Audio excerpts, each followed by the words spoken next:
เปิดอยู่แล้วนะสถาญาติโยมเนาะเปิดอยู่ล้อนี่ว่าจะได้สถาญาติโยมดับไปหมดแล้วหัน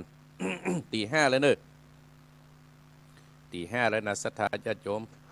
ว่าจะได้สถาญาติโยม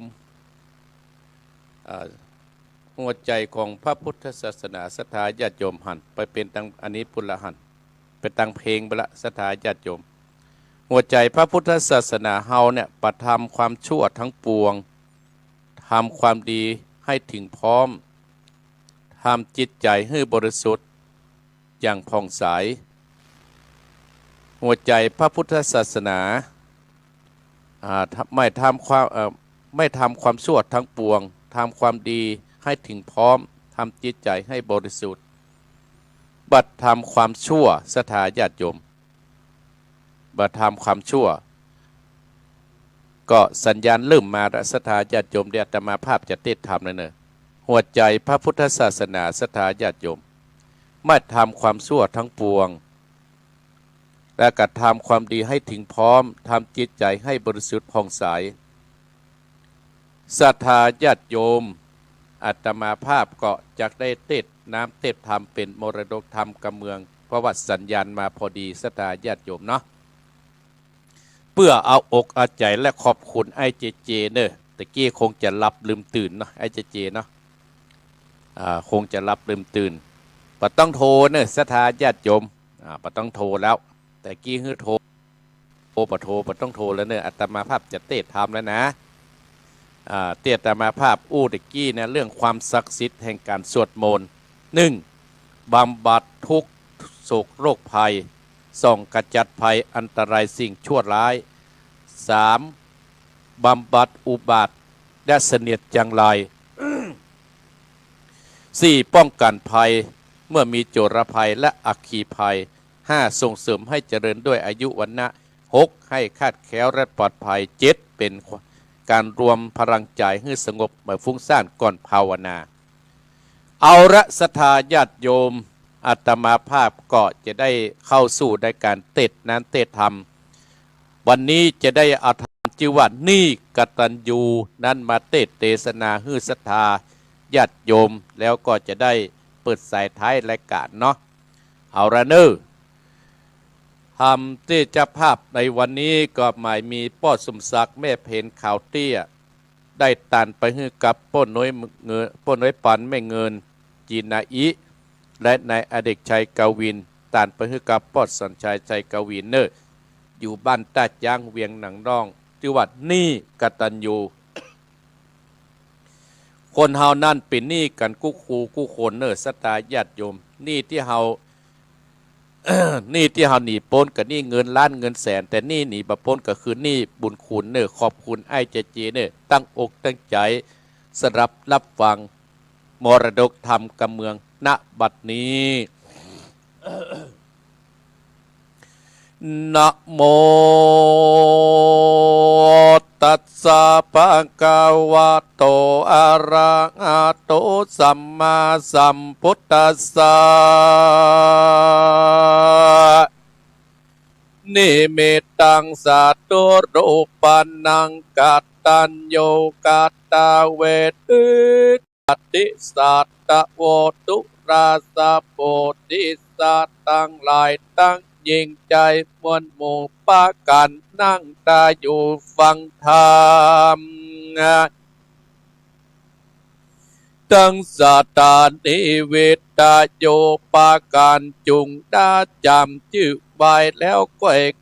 ไก่เอาสารเป็นยันวิเศษปาปนเขตมันไปจุงตั้งใจดักโยอยากควรว่ากล่าวควรทำญาติ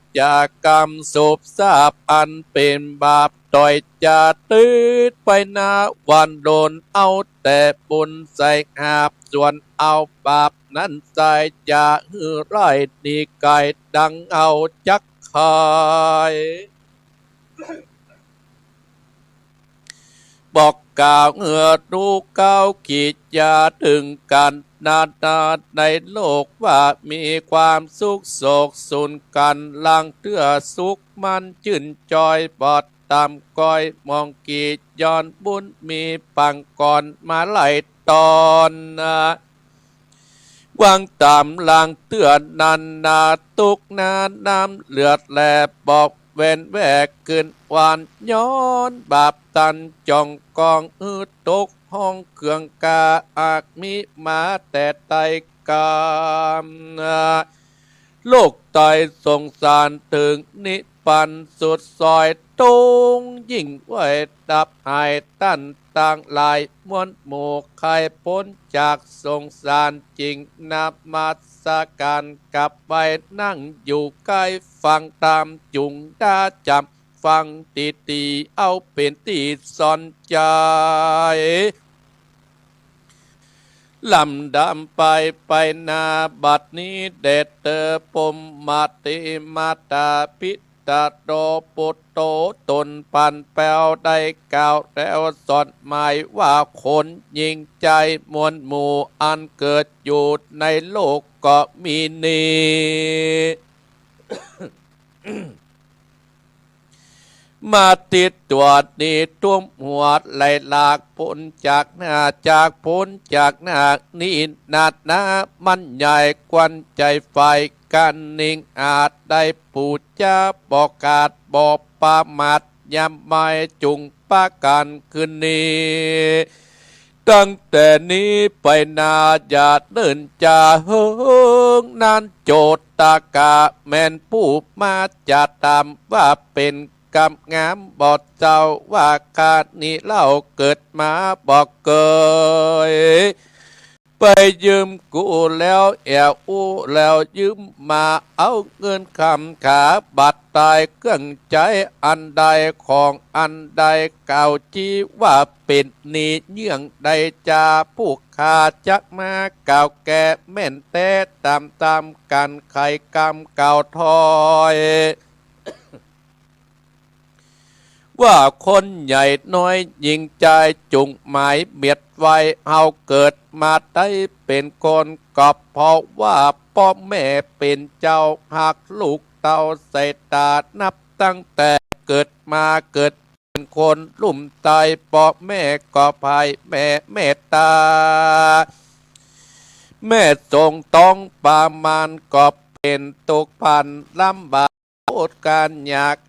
อ่านอดเพียการหน่วยใหญ่จนถึงต้อยยามเกิดตุกไม่เลือดใจเลือดแม่ไหลออกมาดังโบราณแต่ก่อนเช่นปูมอนเมื่นมา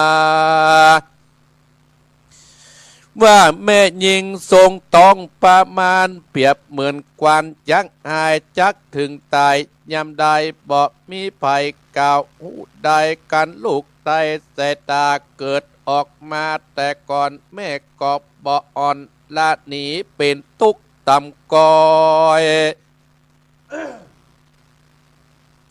เมื่อลูกหน่อยขี้เยี่ยวลำบากเตียวนาย้ายบาดตุกบ่ขาดคืดวานแม่กล้วยปั่นกินนมแม่เจยจมลูกน้อยใจไฟห้อยยินดีหลังเตื้อแม่มีอันใด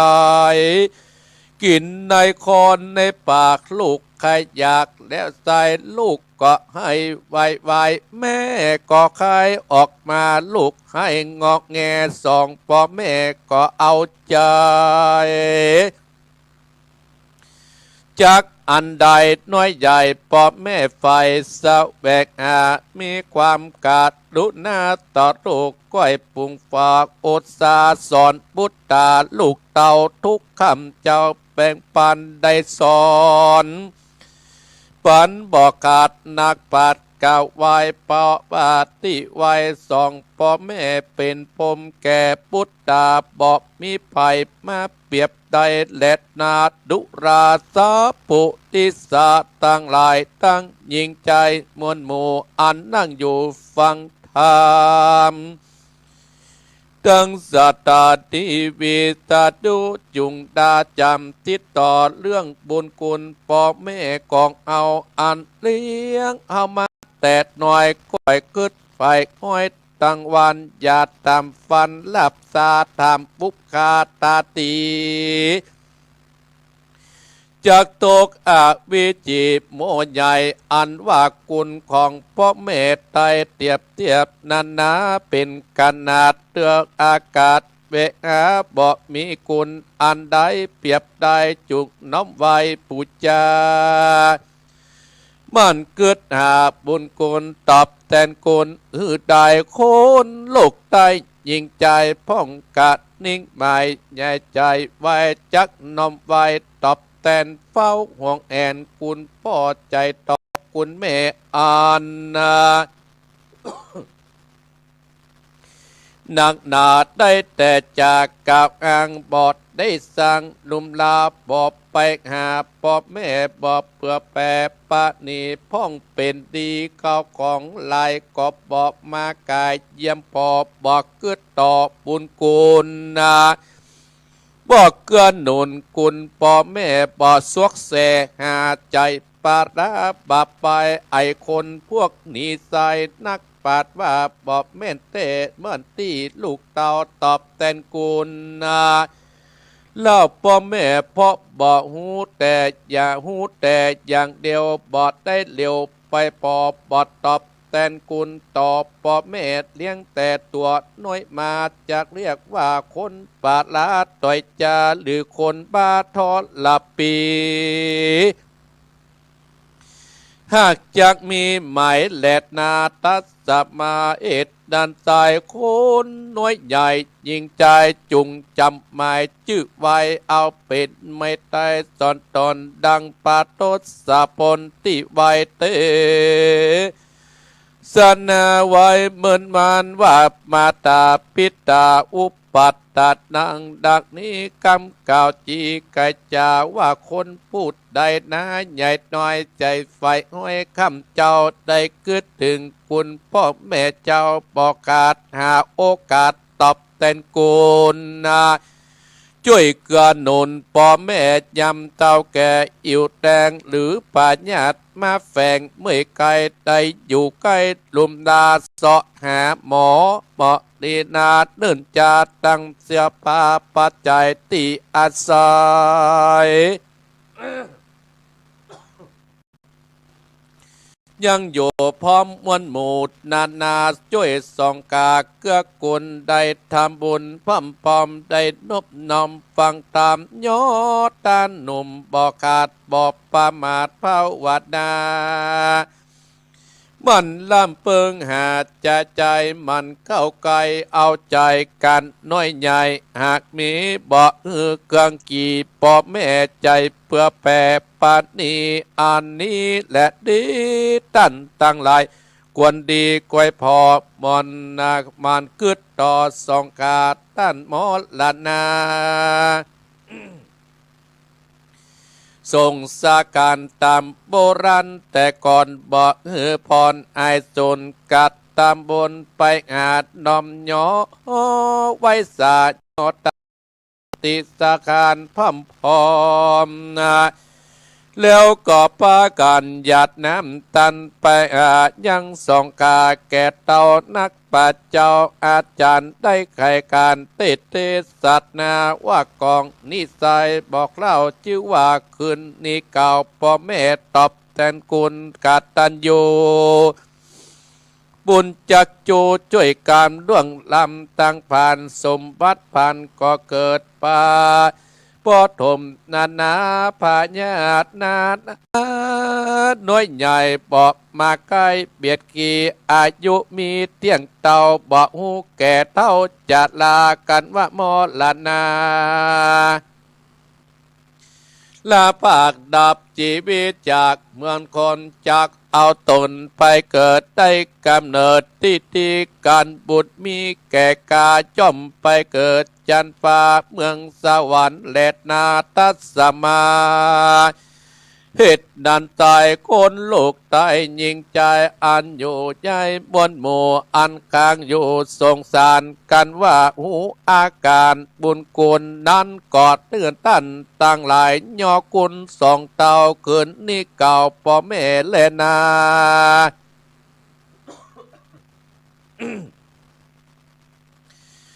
มีใจเพื่อแผ่ยินดีขึ้นนี้เก่าแล้วสายคือการฝากไว้เก่าของทรัพย์สินเงินคอมบาดตายฝากไว้ใจไปนาบ่ต่ำจะเกืองกาดเลี้ยงลูกบุตรตาลูกเต่าทุกคำเจ้าฟังแฝงก้อยย้องแย่งอย่างลูกเตียวถูกตามต่างอันดำเว้นไว้ยามลึกเมื่อยไกลหนาวนายก็เลี้ยวไว้ปอบเฝ้าทุกคำเจ้าเอายาเสาะหาเสื้อแร่ปลาเครื่องอลังการกับอ่านกับเก่าจนลูกเต่าขึ้นใหญ่เอียนไป10 ประสาทหูแจ้งกวาดนา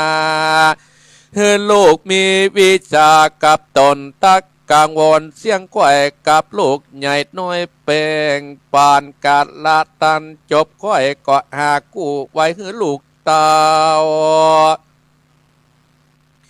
ได้ถูกตามกองแบ่งเก่าของมีอยู่หือลูกกูยิ่งใจได้คงไข่บอกขาดกองนี้ปาดนักปาดกับจีหักแม่นตีกองทำเนื่องจากได้ถึงโศกพ้นจากทุกปันเป็นหมายโคอนยิ่งใจน้อยใหญ่กันได้ฝากไว้เก่าของทะตีปองเกิดสอดขัดนิ่งหลอดจะใจว่าเฮาเกิดมา1 ชาติอย่าได้ขาดการทำบุญกุศลจะสูญเปล่าปังได้สมบัติใหญ่นากันเฮารับภาคตายเสียจากไปนาเที่ยงลาขว้างกวาดนายการกองควายบอกขาดได้ใส่ข้าบาทยอดตันเขาปิกะอันตะไวแก่เจ้าปิกุสัมมเนนบอดหือขาดตามลายบอดดูได้ปังเป่าตลับต่อเต้ายิงใจหลวงลายน้อยใหญ่คือโคนนาบ้านใกล้หรือไก่เจ็บป่วยไข้หนักนายรีบไปเยี่ยมปอมีใจหมอตัวมีใจหมอมุตูช่วยพอตูใจกว้างช่วยก่อสร้างวัดวาคักมีการนาน้อยใหญ่ช่วยบริจากเก่ากองพันจะเงินทองมากน้อยตำไปห้อยเจตนาจะได้เกืองการลำบากบริจากแรงงานเขาสัมมาคีวายเปิงค่อยตามมีอันว่าสัมมาคีนักปาดเก่าจะสอนเป็นอาวรเปินเปิดดังแก้วดวงงามไปปฏิบัติบอกขาดอย่าได้โศกเศร้าแหละนะถ้าเฮาตายจากเมืองคนย่อมเอาตนไปเกิดจันฟ้าเริกเสือกบานสุขเจบานนาสุขสำราญนาญาติได้ขาดโศกเศร้าเครื่องใดตั้นตั้งหลายปาตนาอันใดบ่นีไก่จักทำนาขอสมการไฟอ่างกุคนยิงใจสุขเตียงเต่าจังหนุ่มเท่าใจเยงนิดติดต่างคิดยาอันกล่าวจักนี้กัตตัญญูกับบังคมสมเด็จสเด็จเอาละศรัทธาญาติโยมบรรดาพ่ออุ้ยแม่อุ้ยพ่อออกแม่ออกพี่น้องศรัทธาท่านผู้ฟังทั้งหลายอาตมาภาพได้อยู่กับศรัทธาญาติโยมตั้งแต่ตี 4 ครึ่งมาแล้วนะ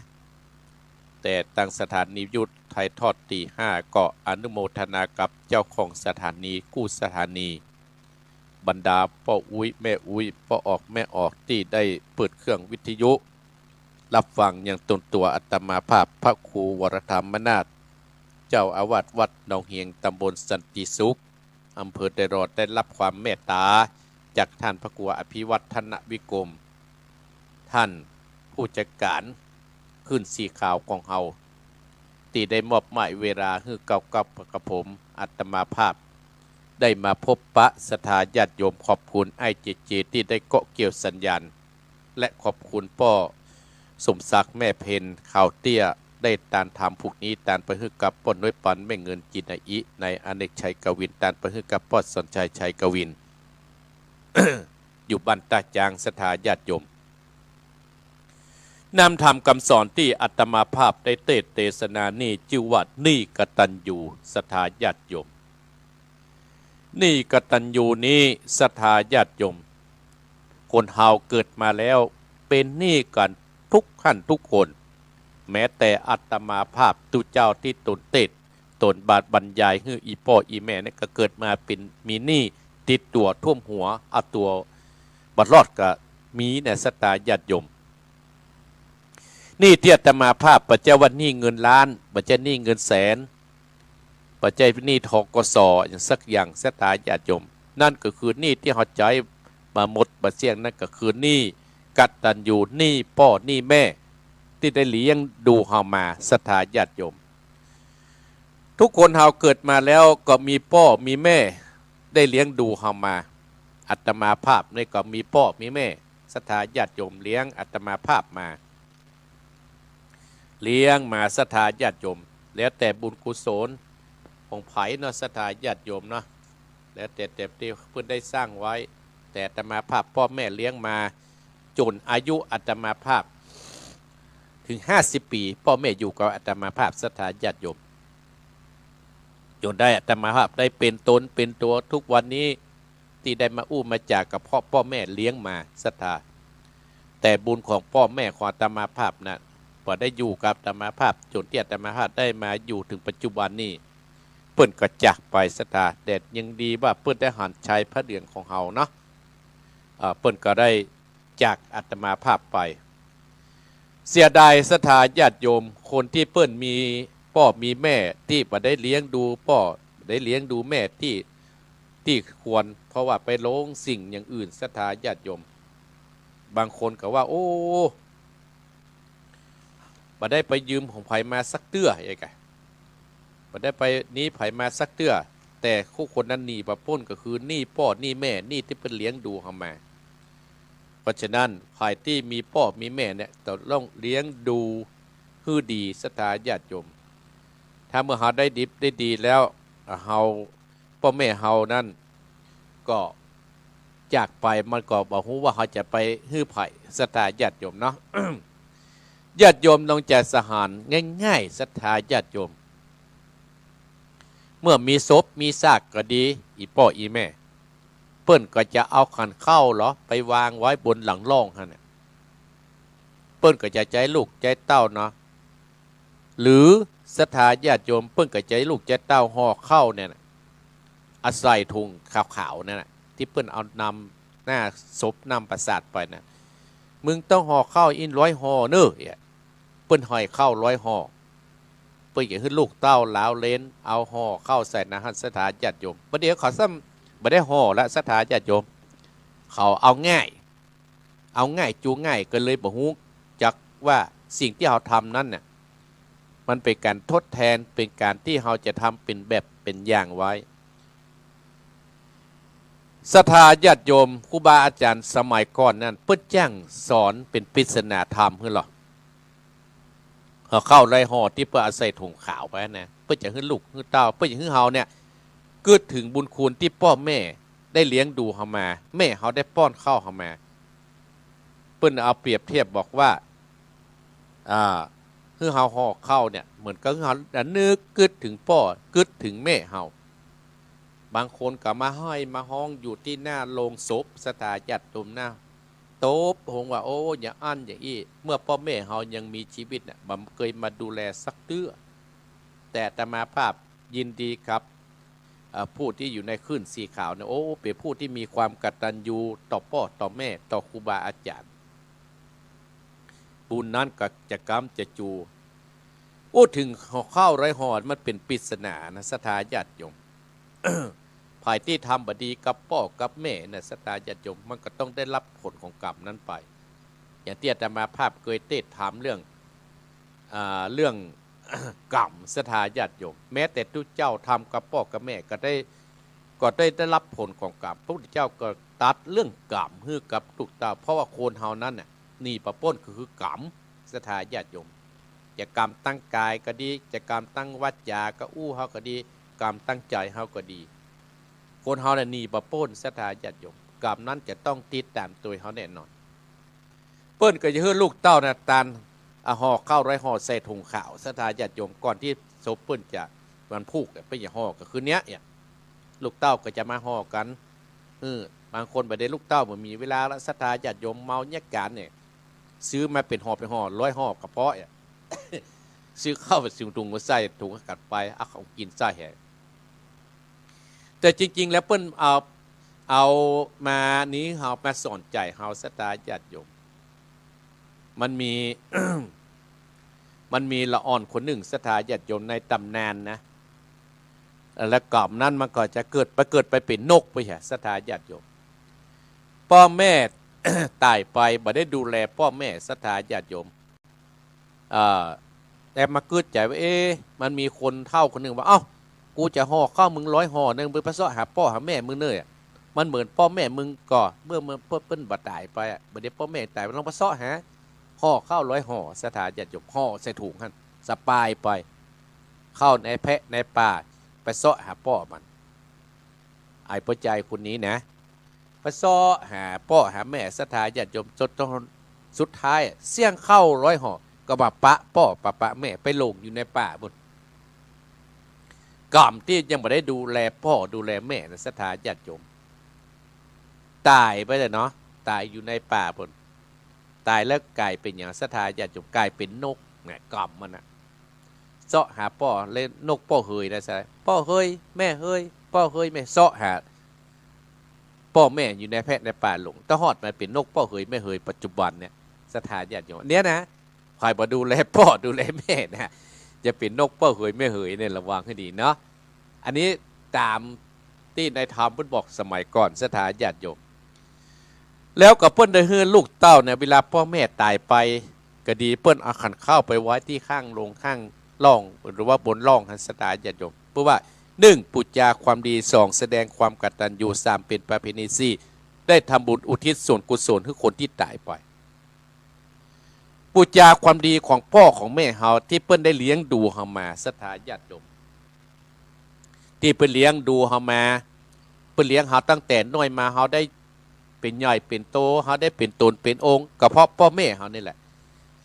บางคนก็จะเถียงว่าโอ้บ่ต้องปุจจาอีพ่ออีแม่ได้แปลงอะไรอย่างเฮาสักอย่างแต่เปิ้นได้แปลงมาแปลงตาแปลงหูดังแปลงหูปากเฮามาแปลงหูแปลงตาเฮาครบ32ประการศรัทธาญาติโยมเฮาได้เป็นใหญ่เป็นโตกับพ่อแม่เฮานะพ่อครูบาอาจารย์เนี่ยเป็นผู้ที่ชี้แนะเฮาศรัทธาญาติโยมบรรดาพ่ออุ้ยแม่อุ้ยลูกหลานตานเต้าก็ดีการที่เฮามันปุจจากูลพ่อกูลแม่กูลครูบาอาจารย์นี่นะอย่าไปมีขันคูอย่างศรัทธาญาติโยมปืนหาไหว้หาเหรอสิ่งเหล่านี้มัน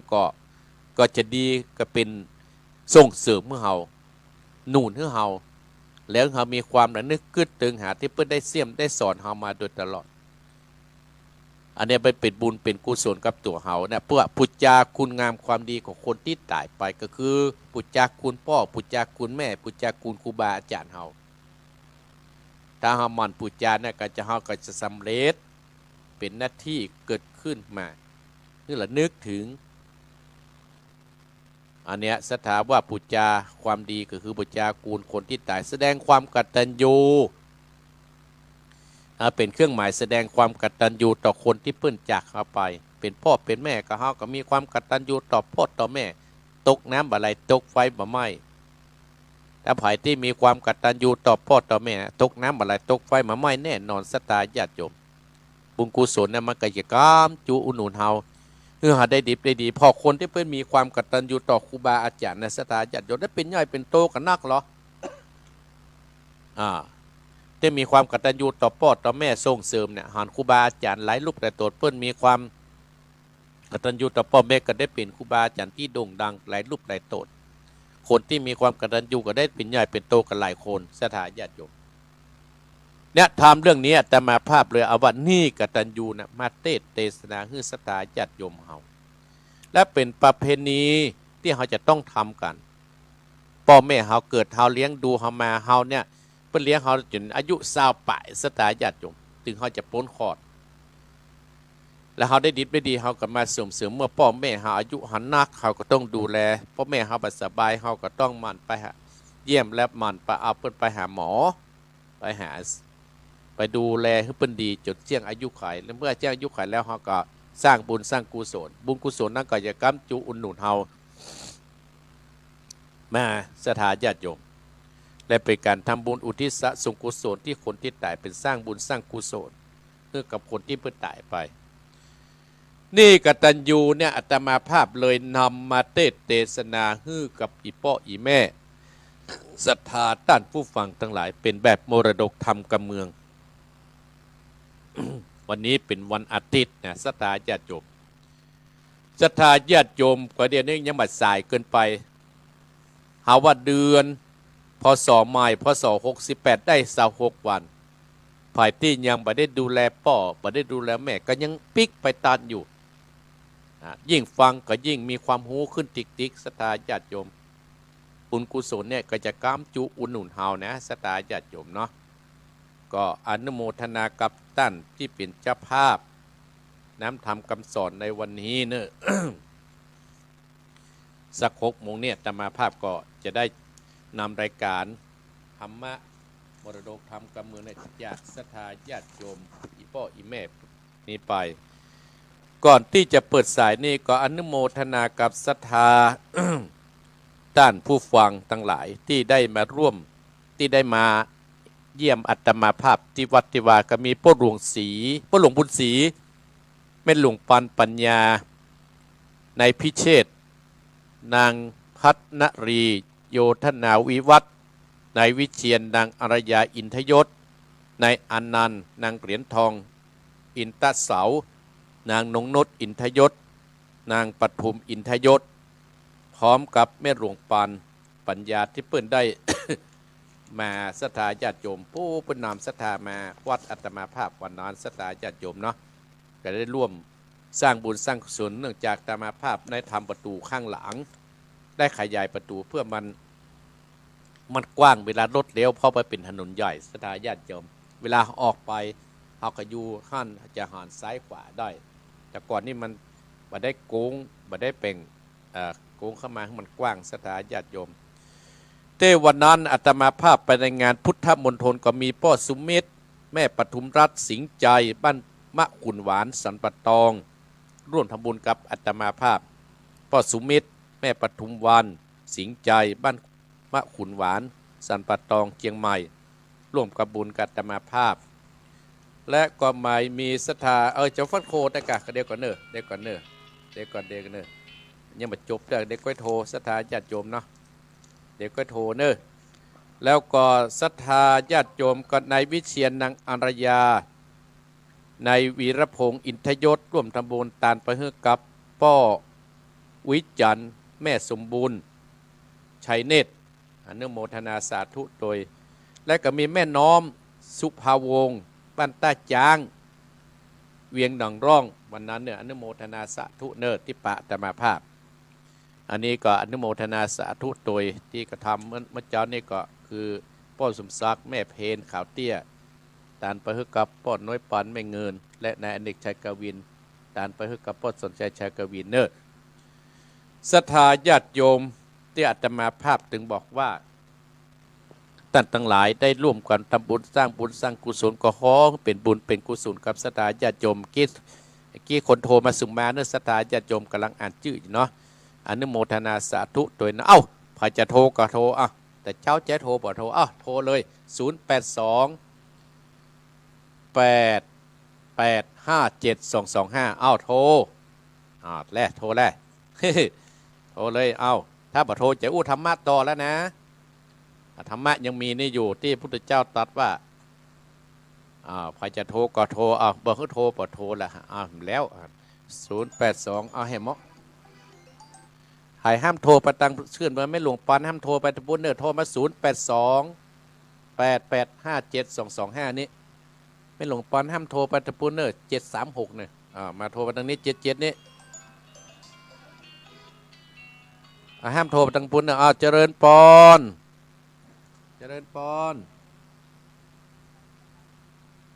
แม่ศรีวิไลก้าแม่ศรีวิไลก้าแม่ขอบคุณเด้อประเดี๋ยวนี่มันอันเด็กกันเนี่ยเกี่ยมมันเงียบไปได้ก่อนเข้าไปถ่ายทอดแม่เข้าไปได้ถ่ายทอดตะกี้ยินดีนะแม่เนอแม่ศรีวิไลอนุโมทนาสาธุเนอเจริญปอนใครจะโทรกับโทรโทรมาเลยแม่หลวงปานโทรมาตั้ง0828857225เนี่ยนะโทรมาตั้งนี้เนี่ยเจริญปอน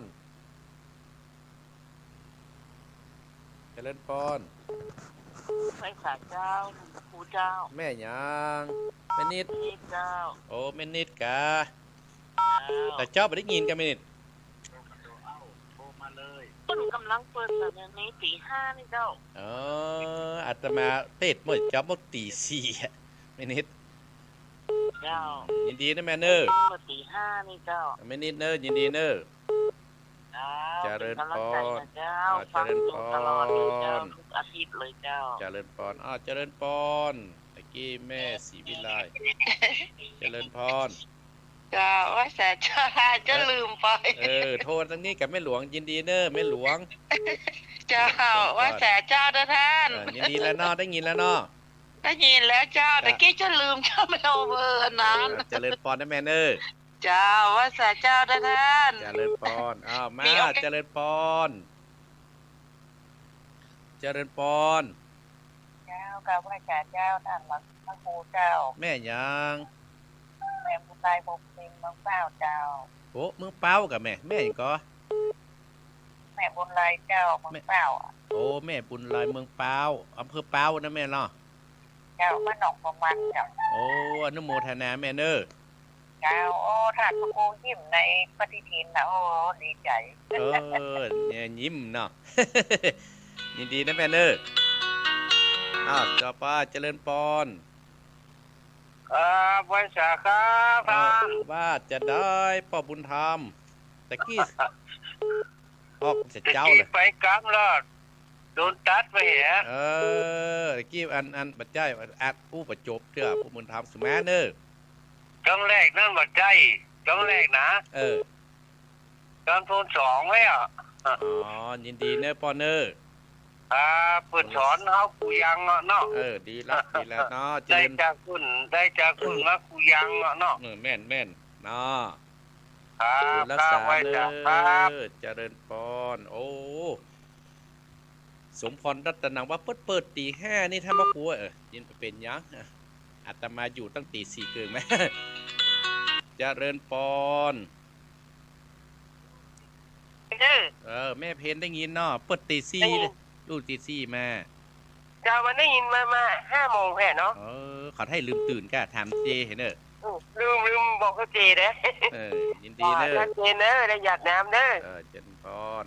เนี่ยแสดงว่าเขาเปิดตี 5จุฮัลูกตี 3เจริญพร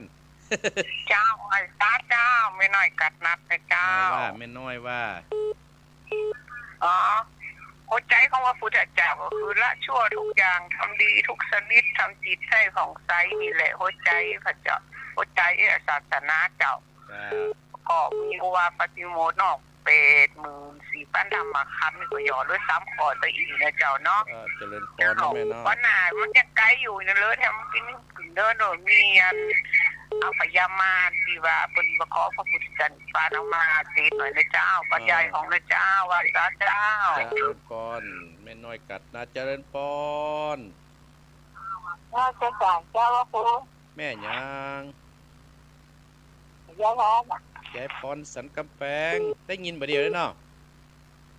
ว่าเงินเองเห็นกระแปงได้ยินแล้วเนาะได้ยินแล้วเหรอยินดีเนอถ่ายภาพครูหรือไงไม่ได้ยินเนี่ยดีละเนอเจ้าดีเจริญพรเจริญพรสายต่อไปคนหน่อยคนเปิดตี 5กับตี 5ไม่ใช่เจ้าสักครู่แม่บัวลอยว่าชมก่อเจ้าแม่บัวลอยมาแล้วแม่บัวลอยว่าจะได้พ ฟังแต่ตี 5นี่เจ้าโอ้ได้นำคำสอนอย่างดีที่สุดเจ้าอ๋อยินดีนะแม่เนอเจ้าสาธุเจริญพรเจริญพรเจ้าแก่พระสาเจ้าท่านพระครูแม่สุเตี้ยวศิลพรศิเตี้ยพระนงละปุนเด้อแก้วได้ฟังธรรมกับท่านพระครูธรรมเจ้ามาแล้วเด้อเจ้าชัดเจนเด้อเจ้าท่านพระครูเจ้าบุญรักษาเนอเจ้ากลับไว้สาธุโดยท่านพระครูเจ้าเจริญพรแม่สุแก้วเจริญพรมาถึงจอนะป้าเจริญพรครับนมัสการครับพระอาจารย์ผมธนกรจากจังหวัดน่านครับจังหวัดน่านครับผมโยมธนกรยังฟังอยู่เนาะผมฟังอยู่ตั้งแต่ตี 3แล้วครับพระอาจารย์ตี 3มันเป็นเพลงมั้งมันเป็นพระเนี่ยของไอ้เปิดเทปเป็นของพ่อสนองกตมันโยวัดสังฆทานธรรมที่ก็ตื่นตี 4พูดตี 4ไปทางไลน์เนี่ยอ๋อครับผมอนุโมทนายมธนกรนะครับผมครับนมัสการครับบุญรักษาเนอครับผมเจริญพรฮานเพิ่นฟังจิตก่อยนะสถานญาติโยมเจริญพรพระสาเจ้าแม่ทางเด้อแม่ยังแม่สมฤทธิ์เจ้าอยู่บ้านไหนแม่สมฤทธิ์สมฤทธิ์อยู่ที่ไหนอยู่ที่ไหนอยู่จังหวัดน่านเจ้าโอ้น่านเมื่อก่อนแม่เจ้าน่านได้ฟังบ้านอย่างเนี่ยบ้านน้าเหลียงห้วยม่วงเจ้าโอ้นาเหลืองห้วยม่วงกับบ้านเสนียงไก่กันป่ะเจ้าแม่สมฤทธิ์เนาะเจ้า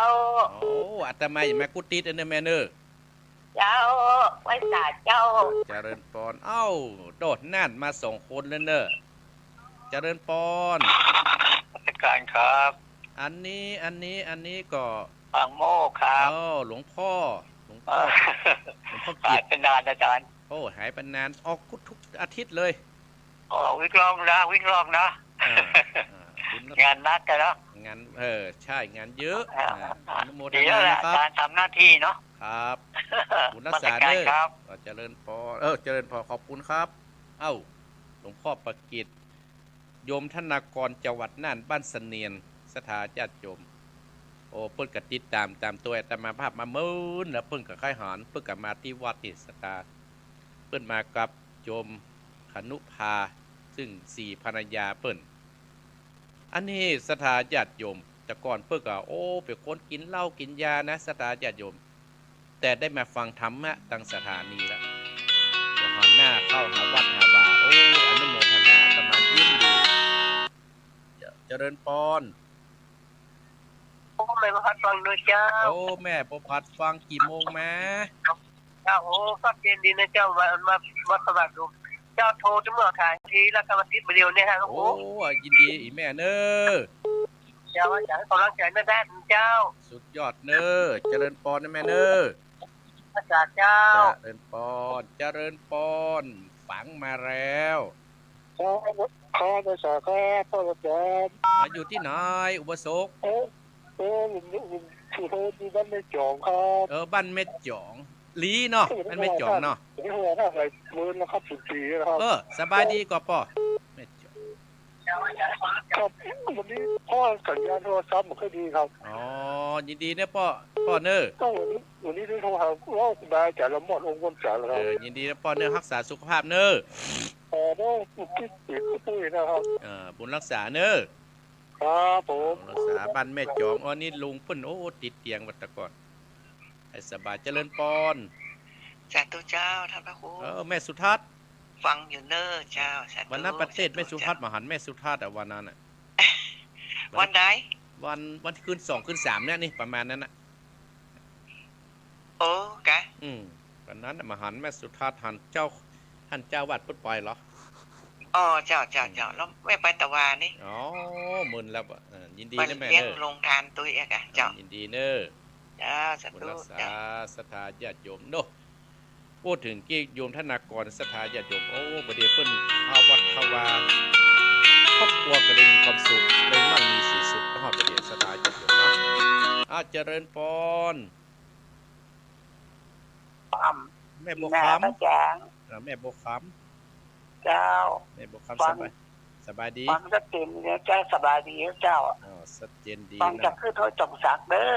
อ ยินดีเนอะแม่เนอะ เจ้าสินทาปฏิจจารพิเปิลมันถึงวันเนี้ย น่ากะสถานญาติโยมเนาะ อ่า เอาละสถานญาติโยมจะหมดเวลาแล้วแม่บัวคำเปิ้นฮื้อ1 ชั่วโมงแต่วันเนี่ย กับพระจ่าเด้อ ญาติโยมเนาะเปิ้นฮื้อ1 ชั่วโมงแต่สถานญาติโยมว่าสถาก็รอฟังเนาะตั้งสถานีแต่ตั้งเฟซก็มีสถานญาติโยมเนาะก็อนุโมทนาสงสารอาจจะเจตให้ลืมตื่นนะมื้อนึงจะถามแกอยู่ ก็แม่นิดแม่หลวงปานแม่ศรีวิไลลำโดยสะเก็ดแม่บุญไรเป้าสถานญาติโยมพ่อบุญธรรมปงหนองแม่เพนตาจางแม่น้อยกัดนัดเนี่ยแม่พรสันกระแปงแม่บุญไรแม่สุกแก้วยมธนากรน่านแม่สมฤทธิ์จังหวัดน่านเนี่ยสถานญาติโยมหลวงพ่อประกิตแม่บัวพัดบ้านแม่จอมแม่สุทัศน์ดีมูลแม่บุคคำตาจางสถานญาติโยมพูดถึงโยมธนากรนะตะกอนเพื่อก็บาดได้เข้าวัดขวัดแต่เพื่อฟังสถานีวิทยุนะสถานญาติโยมฟังธรรมะเพื่อติดตามตลอดฟังแล้วอาตมาภาพได้อู้ได้จ๋าไปรีวิวเปิ้นให้อย่าติดใจ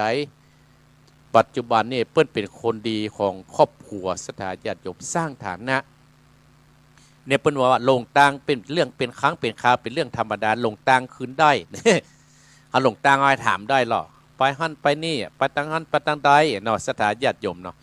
แต่วันนี้ได้เปิ้นโอ้สร้างฐานะครอบครัวก็มีความสุขสถานญาติโยมความสุขเนี่ยมันสร้างขึ้นได้เขาต้องสร้างขึ้นสถานญาติโยมมันมาคนเดียวสร้างศูนย์ลำไยเขาก็ต้องสร้างขึ้นเขาต้องเหมือนกับต้นไม้ก็คือจิตใจเขาเนี่ยร่างกายจิตใจเขาก็สะสมไปกำน้อยหดไปเอาทำอนุบำรุงไปลูกเมียก็ดีครอบครัวก็ดีมันถึงดีขึ้นมาสถานญาติโยมอาตมาภาพขออนุโมทนากับโยมธนกรโยมคนุภาและแม่สมฤทธิ์จังหวัดน่านที่ฟังเนื้อสถานญาติโยมตลอดถึงคนหลายคนที่ฟังใหม่หลายคนที่ได้ดีกัน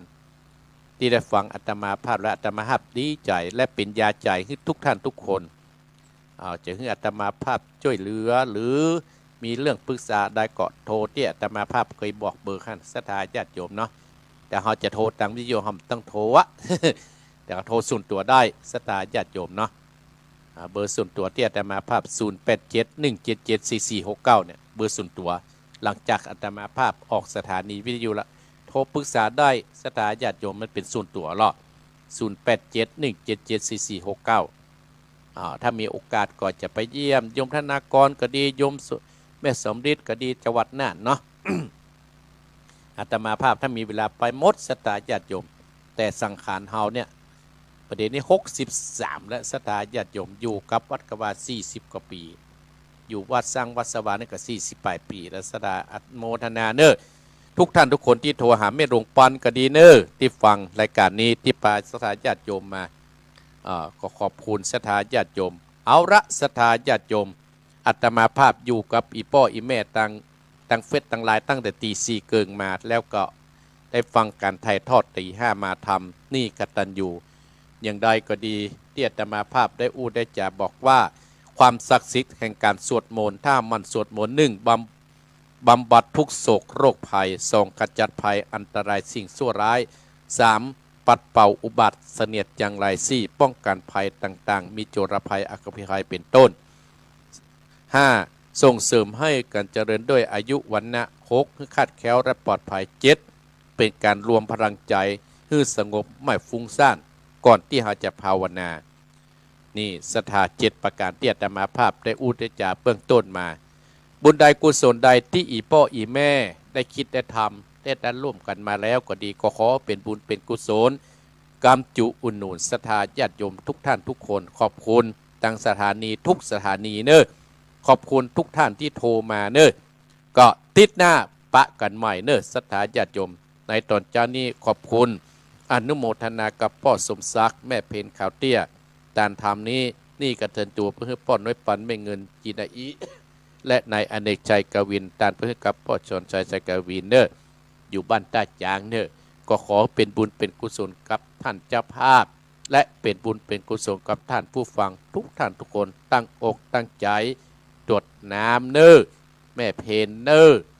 อิจิตังปฏิตังตุมหังคีปะเมวะจะมิจันตุสพเพปุเรนตุสังกปาจันโตปนะตะโสยตามะนิโสติตะโสยถา